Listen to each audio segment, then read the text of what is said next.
Hello students, first of all good morning to everyone. नए video lecture के साथ एक बार फिर आपका स्वागत है। और आज के वीडियो लेक्चर में आप सीखने वाले हैं प्रेजेंट कंटीन्यूअस टेंस की पैसिव वॉइस। वैसे मैं आपको कई बार बता चुका हूँ, आज इसका दूसरा तीसरा पार्ट है, पहले भी 2 बार बताया जा चुका है। आज आपको वीडियो को शुरू से आखिर तक देखना है, ध्यान से देखना है। चैनल को लाइक करें, सब्सक्राइब करें और बेल आइकन दबाना न भूलें और वीडियो को शेयर अवश्य करें। एक खास बात जिस पर आपको बहुत ध्यान देना है, आज मैं आपको एक सेंटेंस ऐसा बताने वाला हूं जिसमें 2 ऑब्जेक्ट होते हैं। एक डायरेक्ट ऑब्जेक्ट होता है, एक इनडायरेक्ट ऑब्जेक्ट होता है। दोनों ही ऑब्जेक्ट से पैसिव वॉइस पॉसिबल है।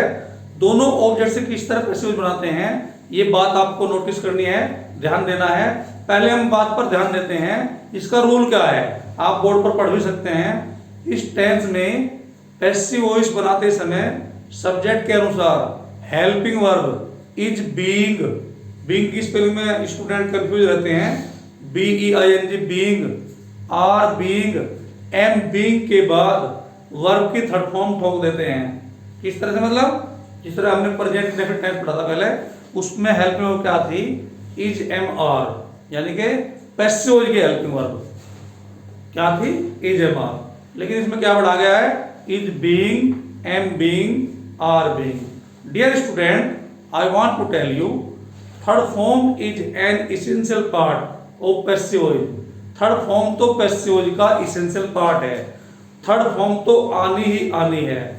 आपको क्या किस बात का ध्यान देना है, आपको ध्यान देना है हेल्पिंग वर्ब का। मैं आपको शॉर्ट में बता रहा हूं, प्रेजेंट इंडेफिनिट की हेल्पिंग वर्ब होती है is am are. Passive voice की बात कर रहा हूं मैं केवल। प्रेजेंट कंटीन्यूअस की हेल्पिंग होती है is being, am being, are being. Present perfect की हेल्पिंग होती हैं has been, have been. Third form तो आनी ही आनी है, वो तो आप सोच लीजिए, वो तो एसेंशियल पार्ट है। प्रेजेंट परफेक्ट कंटीन्यूअस की पैसिव वॉइस नहीं बनती है। पास्ट इंडेफिनिट की हेल्पिंग होती है वाज वर्ब। पास्ट कंटीन्यूअस की हेल्पिंग होती है was being, were being. Past perfect की हेल्पिंग होती है had been. Past perfect continuous की पैसिव वॉइस नहीं बनती है। फ्यूचर इंडेफिनिट की हेल्पिंग होती है will be, shall be. Future continuous की पैसिव वॉइस नहीं बनती है। फ्यूचर परफेक्ट की हेल्पिंग होती है will have been, shall have been. Future perfect continuous की पैसिव नहीं बनती है। In this way I have told you that passive voice is possible of 8 tense, of 8 part of tense. यानी कि tense के जो 12 पार्ट होते हैं उनमें से 8 पार्ट की पैसिव वॉइस बनती है। मैं आपको अभी रूल बताया है, अब इंग्लिश में रूल देख लीजिए आप। In this tense while making passive voice helping verb is being, am being, are being are used according subject, यानी कि सब्जेक्ट के अनुसार। Third form is also used. अब ध्यान से देखिए आप, पहला sentence, he is teaching us English. इसमें आप 2 ऑब्जेक्ट दे रहे हैं, एक ऑब्जेक्ट अस है, एक ऑब्जेक्ट इंग्लिश है। अब इस बात का डिसीजन कैसे लें कि डायरेक्ट ऑब्जेक्ट कौन सा है और इनडायरेक्ट ऑब्जेक्ट कौन सा है। जो ऑब्जेक्ट पहले आया है वो डायरेक्ट, इनडायरेक्ट ऑब्जेक्ट है, और जो ऑब्जेक्ट बाद में आया है वो डायरेक्ट ऑब्जेक्ट है।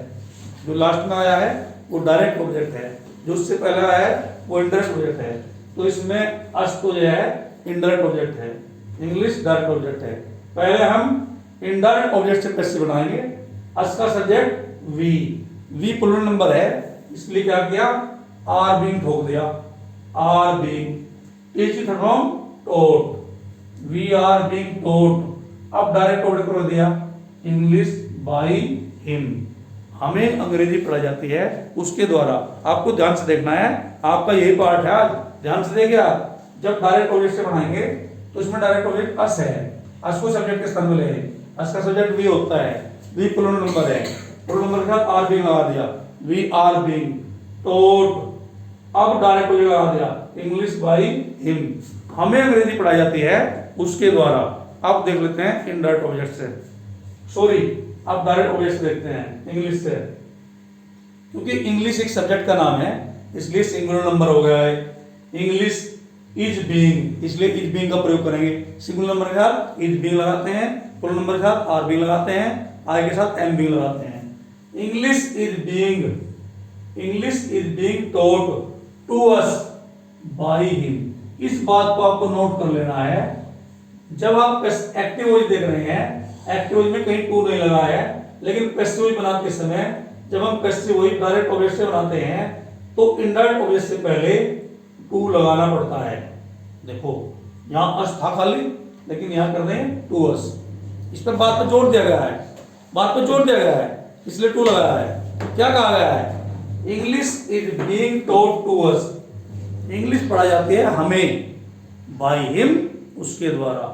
आई have told you many time, मैंने आपको कई बार कहा है, एक्टिव का ऑब्जेक्ट बिकम्स पैसिव का सब्जेक्ट, एक्टिव का सब्जेक्ट बिकम्स पैसिव का ऑब्जेक्ट, यानी ऑब्जेक्ट का सब्जेक्ट हो जाता है, सब्जेक्ट का ऑब्जेक्ट हो जाता है। बहुत ही इजी टॉपिक है। और एक बात और बता दो आपको, 9th क्लास से लेकर इंटरमीडिएट तक पूछा जाता है।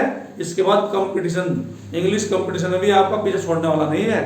बड़ा ही कॉम्प्लिकेटेड, बड़ा ही इंटरेस्टिंग टॉपिक होता है एक्टिव एंड पैसिव। हिंदी में कहते हैं कर्म एवं कर्मवाच्य। अब देख लेते हैं अगला sentence, he is watering the plants, वह पौधों में पानी दे रहा है। इसमें प्लांट्स ऑब्जेक्ट हो गया, सब्जेक्ट के स्थान में ले आए द प्लांट्स, एस लगा है, प्लूरल नंबर हो गया, आर बीइंग वाटर्ड कर दिया third form by him. The plants are being watered by him, पौधों में पानी दिया जा रहा है उसके द्वारा। अगला सेंटेंस देखते हैं, द नेक्स्ट सेंटेंस, बड़ा ही अच्छा sentence, he is not calling me, वह मुझे नहीं बुला रहा है। मी का subject I am not being called by him. आपको ध्यान देना है, आपको ध्यान ये देना है कि इज एम आर के तुरंत बाद नोट लगाना है, बीइंग बाद में चला जाएगा नेगेटिव सेंटेंस में। अब इंटरोगेटिव सेंटेंस देखते हैं, are you not beating them, क्या तुम उन्हें नहीं पीट रहे हो। देम इसमें ऑब्जेक्ट है, देम का दे सब्जेक्ट के स्थान पर आएगा और यू का ऑब्जेक्ट यू ऑब्जेक्ट के स्थान पर चला जाएगा। क्योंकि देम का दे प्लूरल नंबर है, इसलिए आर शुरू में रखेंगे, are they not being beaten by you, क्योंकि ये इंटरोगेटिव वाक्य है। इंटरोगेटिव वाक्य में हेल्पिंग वर्ब शुरू में आती है। इंटरोगेटिव फर्स्ट टाइप में हेल्पिंग वर्ब आती है, इंटरोगेटिव सेकंड में क्वेश्चन वर्ड आता है।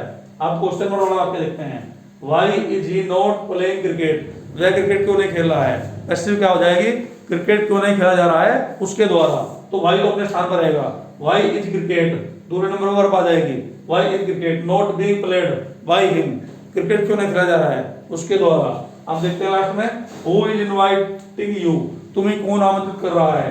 हु का ऑब्जेक्ट बाय हुम हो जाता है, हु वाले वाक्य में बाय शुरू में ठोकना है, बाय हुम किसके द्वारा, बाय हुम किसके द्वारा, आर यू बीइंग इनवाइटेड, तुम इनवाइटेड किए जा रहे हो। डियर स्टूडेंट, डीप ग्रामर के लिए, ग्रामर के लिए, स्पोकन के लिए, लिटरेचर के लिए, कंपटीशन के लिए हमारे चैनल को लाइक करें, सब्सक्राइब करें और बेल आइकन दबाना भूलें। That's all for today, have a nice day.